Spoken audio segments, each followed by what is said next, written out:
Sup everyone, this is A-Bit here. Welcome back to another season of Thomas and Friends Season 17 review. Yes guys, we're back on track with this season in Thomas and Friends review of Season 17 through 24. 24 is the final season, so I'm not gonna do all engines go review, because that show was the worst. I hate it. So anyways, let's get started. Series 17 is aired on 2013 both UK and US, which we already know that because of the release date. So let's get started. Our first episode is Kevin's cranky friend. Kevin is sent to the docks to help Cranky, but Cranky believes he does not need any help. So the beginning of the episode is just like, it's pretty okay-ish. But when Kevin is about to help Cranky, but Cranky believes that he does not help, then why would Cranky needs help instead of believing that he does not help in the end?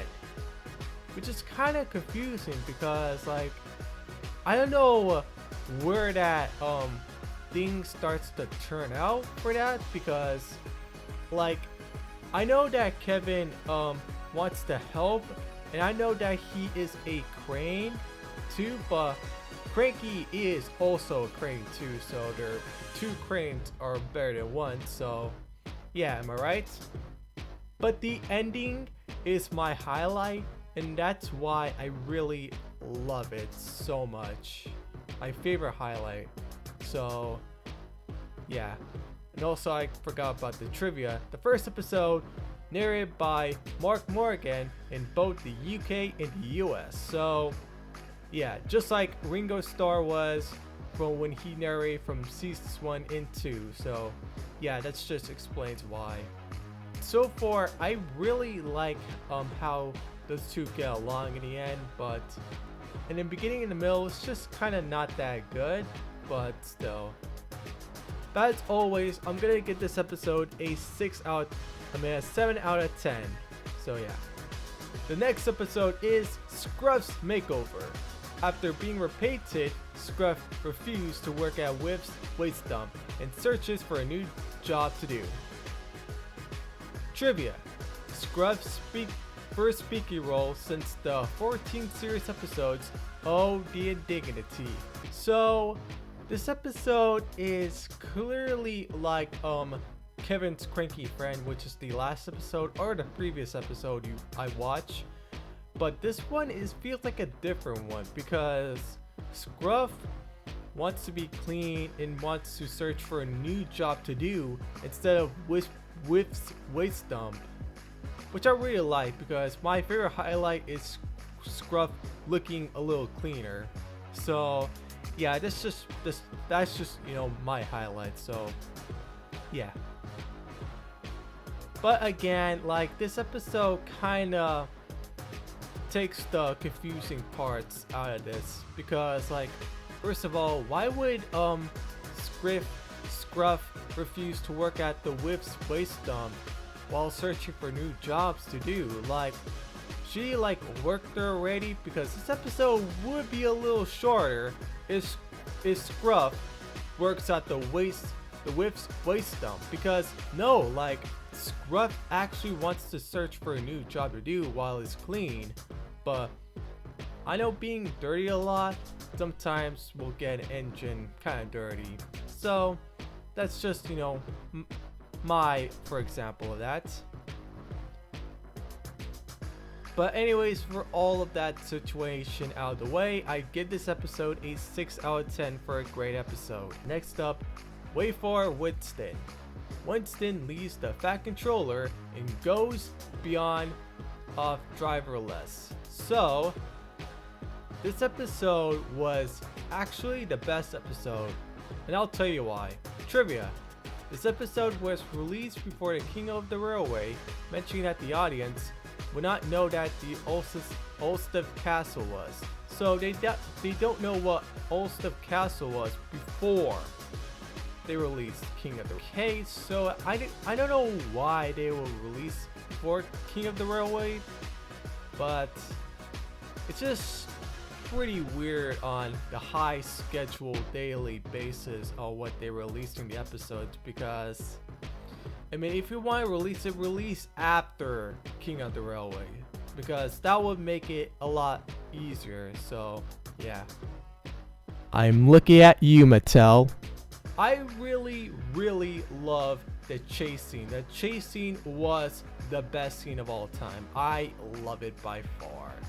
So I give this episode a 9 out of 10 for a best episode. It's like Busy going backwards all over again, and you're gonna love it. Next episode is Gordon Runs Dry. A rock hits Gordon's boiler, causing him to refill the water with water too regularly. Trivia: this episode's plot is similar to a magazine story, Too Hot. This episode is great. Like, I really love my favorite highlight is when a rock hitting Gordon's boiler. Sorry for that. Gordon's boiler. Now I really love this. I really like this episode, but not loved it so much. Because yeah, sure, like rocking Gordon's boiler causing him to refill the water too regularly, yeah, but causing his passenger to being, like, you know, too impatient or too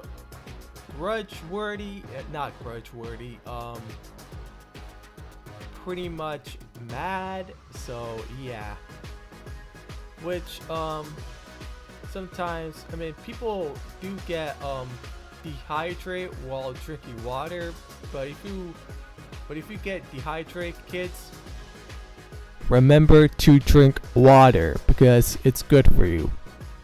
And stay determined. So, as always, I give this episode a 8 out of 10 for a great episode. Next episode, Calm Down, Caitlin. Caitlin spends the night on Soder volunteering to do the other engine's jobs. Trivia: This marks the first episode written by Davey Moore. This episode is just straight up exciting, but at the end it's very calm, because I really like the part where Caitlin being very calm in the end, which I really love it. So yeah, and I really like Caitlin's exciting character, and the way how she blew her whistle is, I know it's kind of a bit loud, and I know people out there are, you know, scaring or trying to wake up and get mad.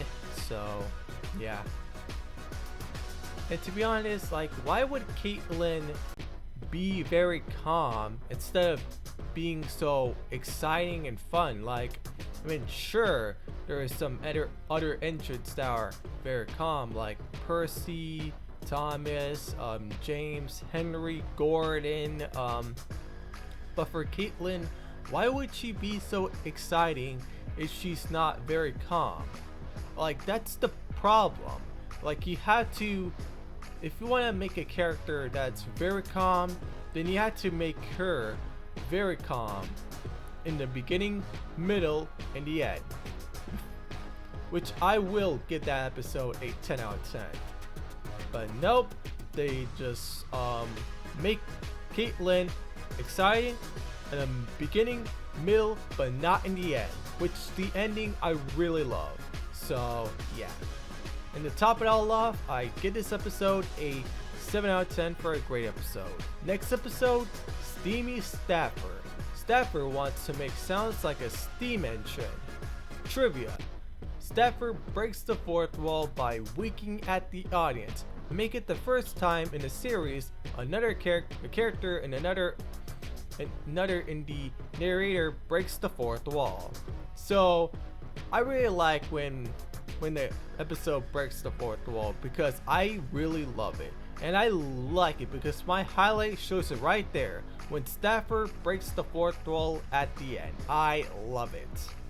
And you know why I don't love it? The steam engine sounds coming from Stafford. That one has gotta be the most annoying things that I've ever listened to. Like, I really don't like it.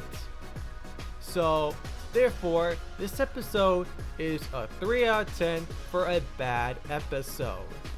Next up, Henry's Hero. Henry and Hero take on some old bad coal while delivering a heavy goods train. Trivia: Stephen Creamrim, not sure what his name pronounced, the last name pronounced, is credited as Steve Kingrim in the UK credits. Cool.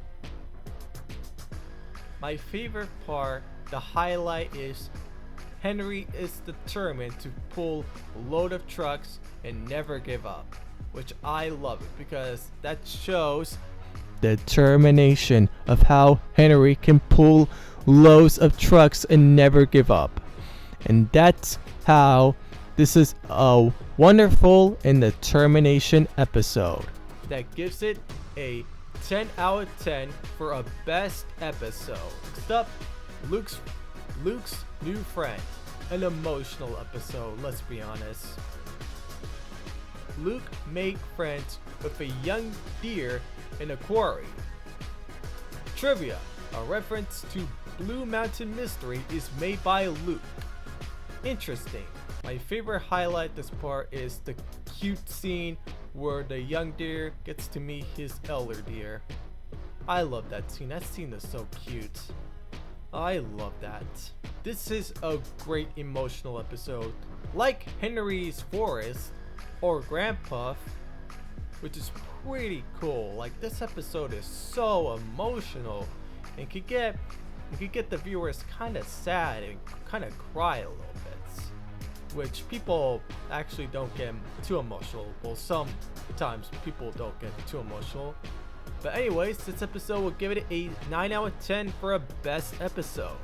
Next up, The Switch.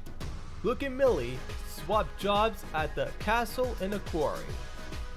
Trivia: the episode's plot is similar to a novel called The Prince and the Pauper, in which person of the royalty, Millie, meets someone of a lower class, Luke, and they decide to swatch places, which is pretty cool if there's a novel book, which I really like it.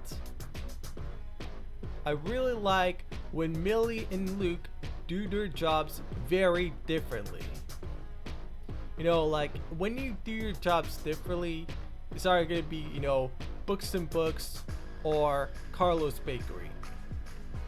Like, those jobs are very differently, which are kind of cool because I work on those two jobs. Even though I work on Books and Books last year as an internship, but right now I'm working on working on a job called Carlo's Bakery. So it's coming up on February 7th. So I'm gonna be working there through March 18th. So yeah. As always for the episode, swapping is pretty good. Like, I mean, if you want to swap jobs with the other agents, then yeah, go for it, I guess. But as always, this episode will give it a 8 out of 10 for a great episode. Up, not now, Charlie. Nobody believes Charlie when he spots an elephant on a track. This is where Charlie begins to shine. What I mean by that is when Charlie takes things seriously. I love it, and that is my favorite highlight. Trivia: the plot of the episode is based on a common fairy tale, The Boy Who Cried Wolf, which is okay story that I read since I was in 6th grade, 5th grade, I don't know. But yeah, a little bit to the elementary-ish or middle-ish high school, but still. This episode is pretty great. Charlie, once again, telling jokes is a very bad idea, which is honestly a stupid thing and a horrible idea. But when he takes things seriously, that's when I see Charlie shine through this episode, which I really love, because this episode will give it a 6 out of 10 for a great episode. Next up, The Lost Puff. Paxton searches the island for Thomas's unquote lost puff. Trivia: after Paxton leaves Olsey Castle, a music from Blue Mountain Mystery is here. Which I really like it, by the way, the orchestra music. Pretty sure, right? Yeah. And I have no highlight. This is an okay episode, but once again, like, I found this episode to be a little boring. Like, there's nothing reasonable. Like, it's so boring, so bland, but still, I really like the crash, which is pretty cool. But all of that from the beginning, middle to the end was just not that good.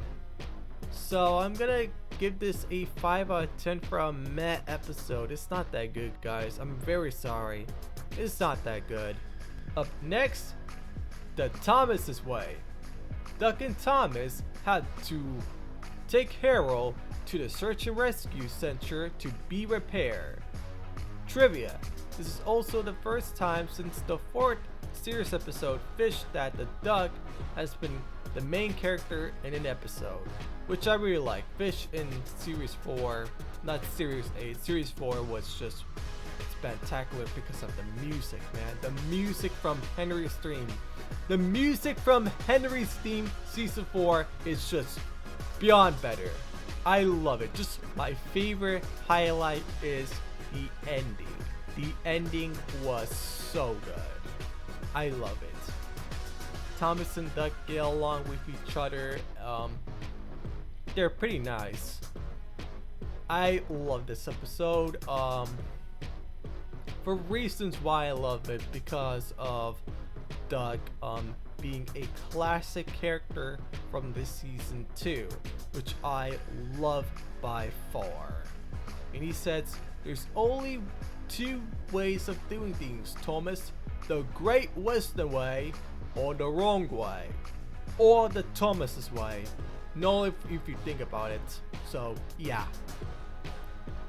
But one thing I really like is the Thomas's way, which I really love it. So anyway, again, this episode is a 10 out of 10 for a best episode. Next up, the Phantom Express. James scares Percy and Stephen with a spooky tale. Trivia: the title of this episode is based off of the 1932 mystery crime thriller film, The Phantom Express. My favorite part is when James gets karma while getting scared by the Phantom Express, because that serves James right for getting karma in this. Like, yeah. I like how when James scares Percy and Stephen, like, I like how they're like, you know, running and then just dropping down at when Percy's dropping down at Stephen. Like, I really like that, and I like how Stephen says, "Welcome to the meeting place." I love that one. That makes me crack up laughing like an egg bowl. So anyways, this episode will give it a 8 out of 10 for a great episode.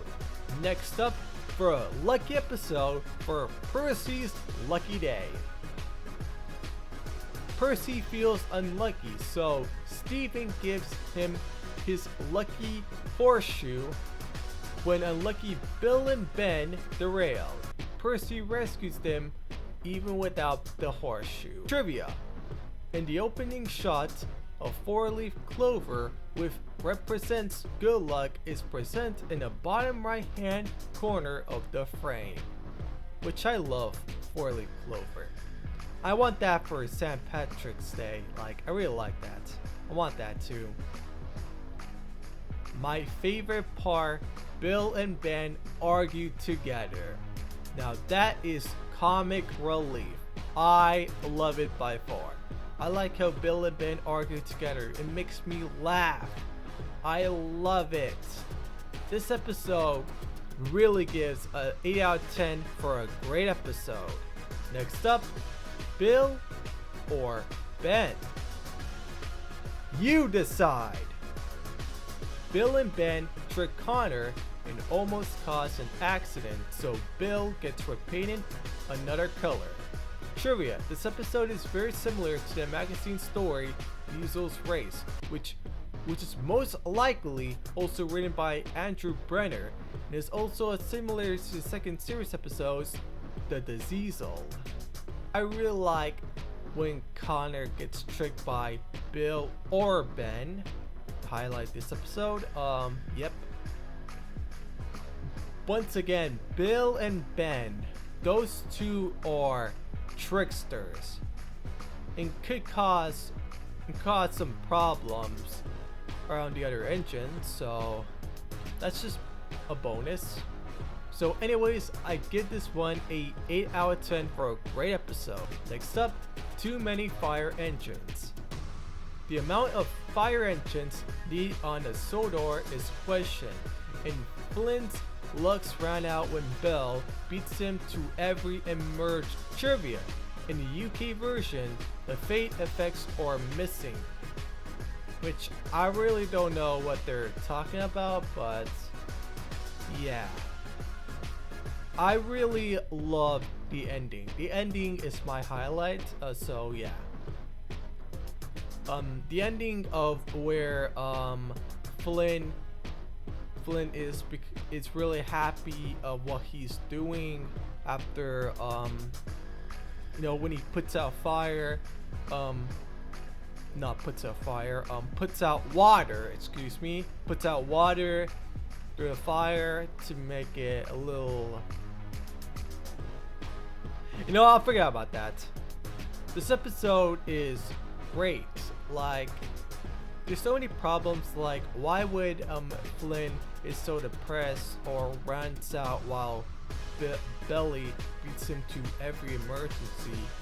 I know it's kind of sad, but you really feel bad for him while his luck runs out, so yeah. But anyways, I give this episode a 7 out of 10 for a great episode. Next up, no snow for Thomas.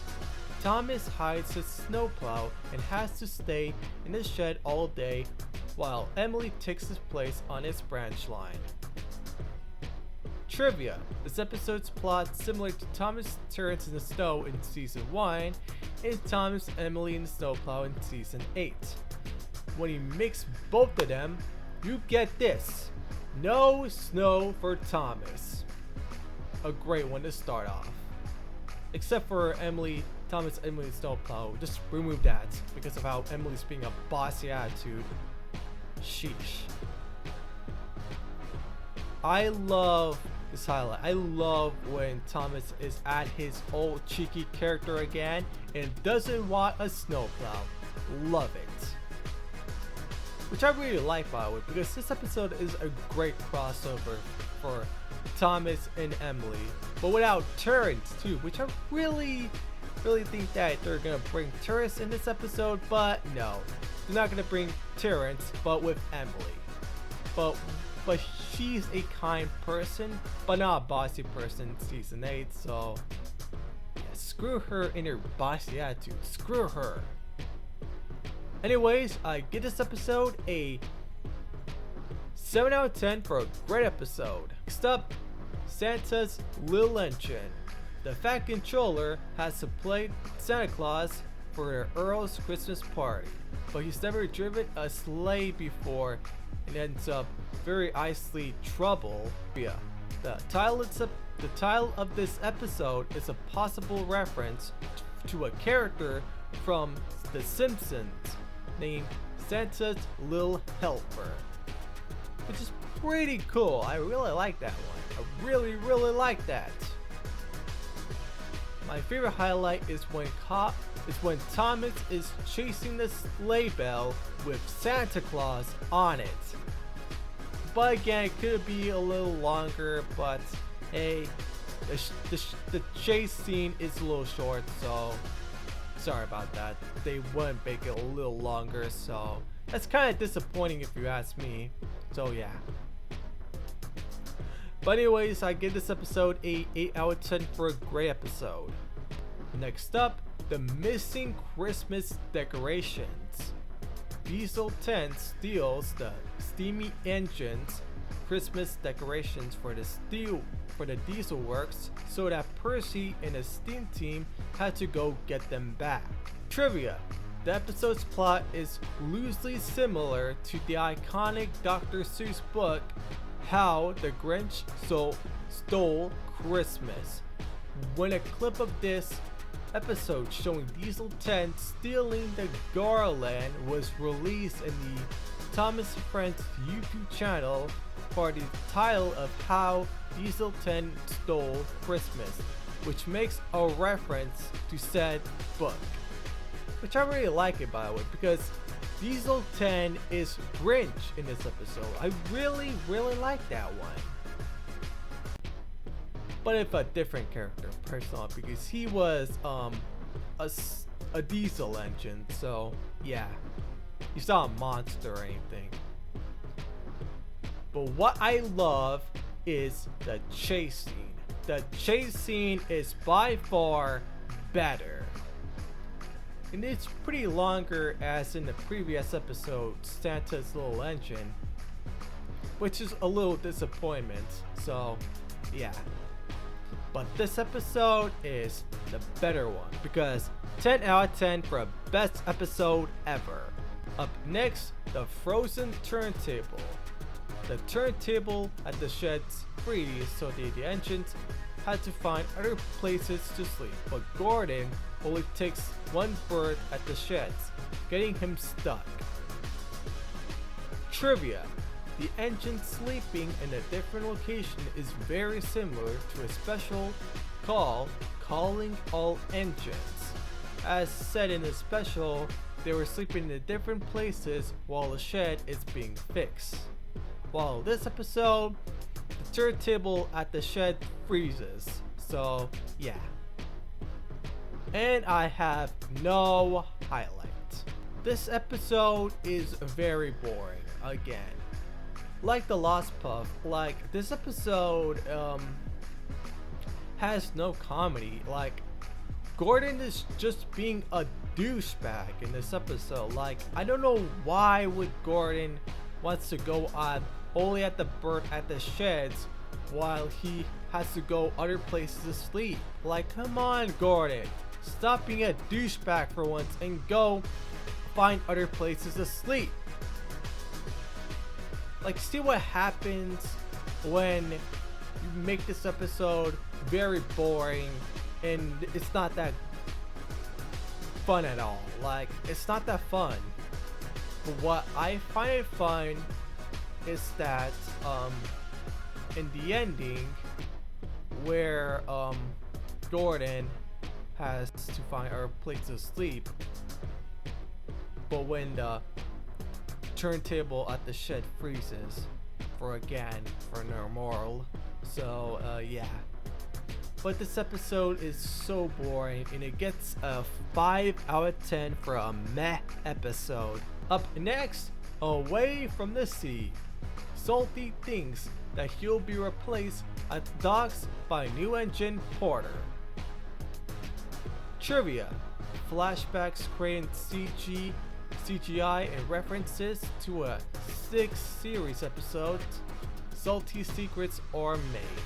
I really like the part where when Salty implores things away from the sea at the end. That's a nice song, by the way.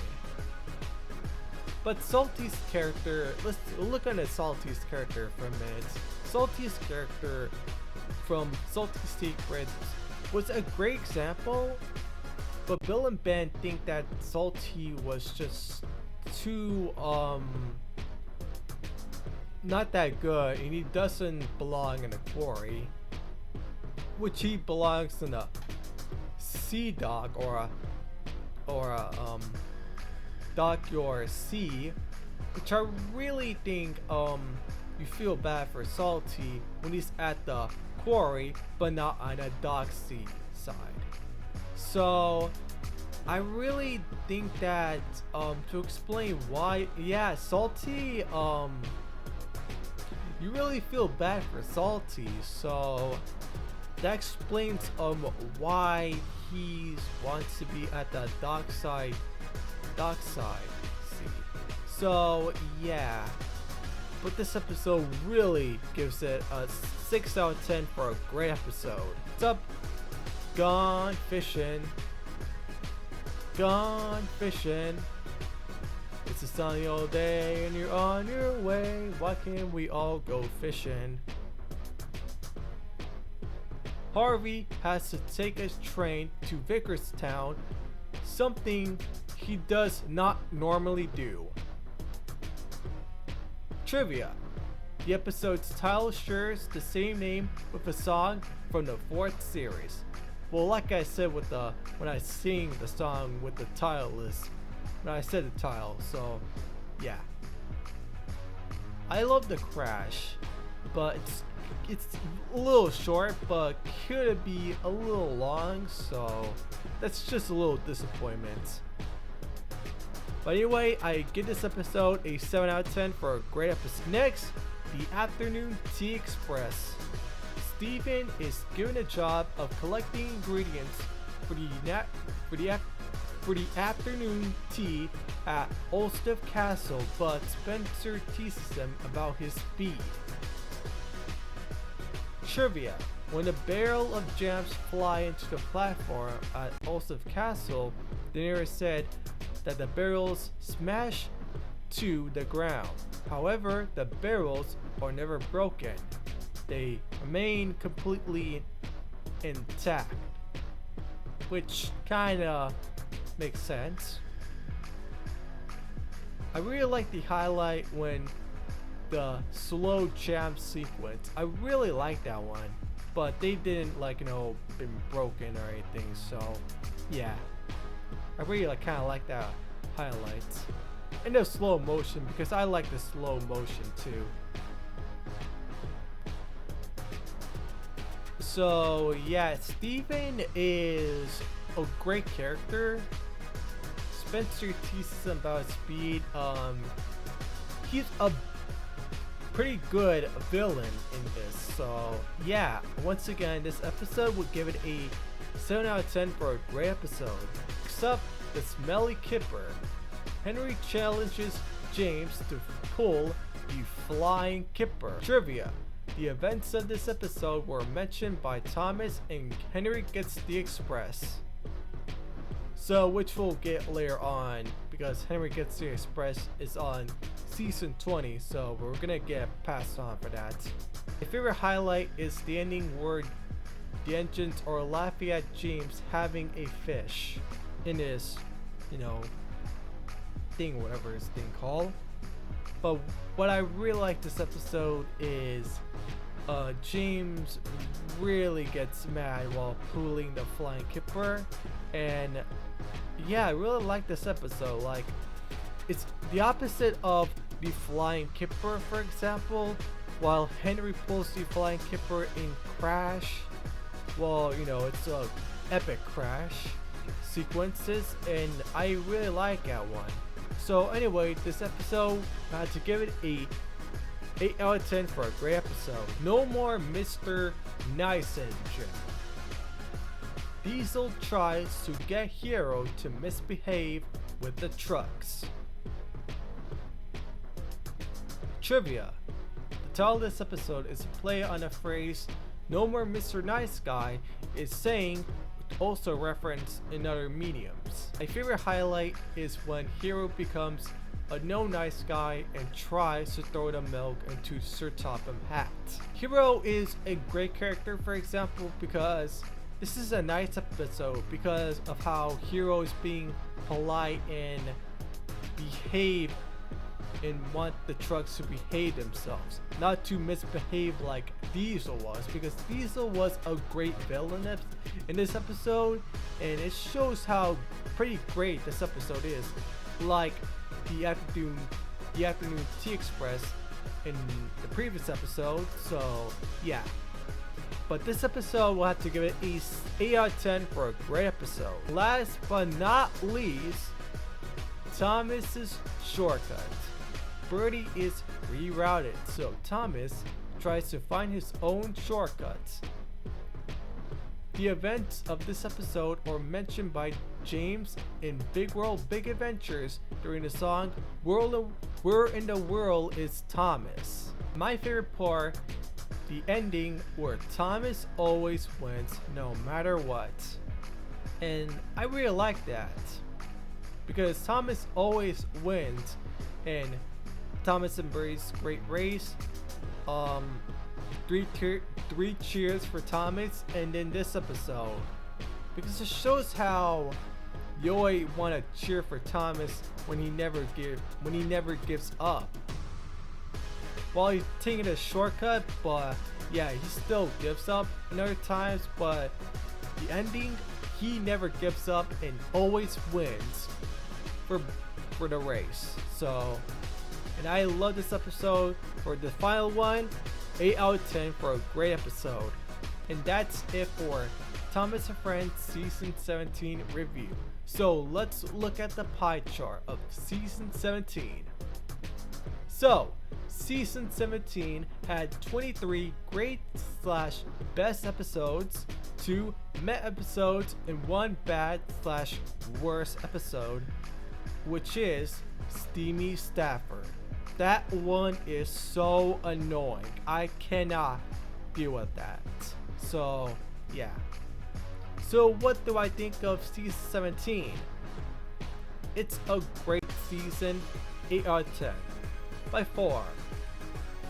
Like, I really say that I have problems with the season because, like, most of the episodes are kind of confusing, but after rewatching them again, I feel like I've know them better and I understand why. So yeah, now it's time for my top 5 favorite episodes of Season 17. Number 5, Percy's Lucky Day, a lucky episode that I really love, and Percy is a lucky engine too. Number 4, Luke's New Friend, an emotional episode that people would cry, or sometimes people won't get emotional. Number 3, The Thomas's Way. The 3 ways of doing this is the Great Western Way, the Wrong Way, and the Thomas's Way. Number 2, The Missing Christmas Decorations. This is a pretty great example of how the Grinch stole Christmas. And number 1, Henry's Hero. Very fantastic episode with a determination episode. So yeah. And that's it for all of this Season 17 review. I hope you guys did enjoy. And if you did, please let me know, or if you want me to continue to do this review, I'll do 18, 19, 20, 21, 22, 23, and 24, but not in All Engines Go. No. Don't request me to do it. No. So, as always, take care, peace out, bye!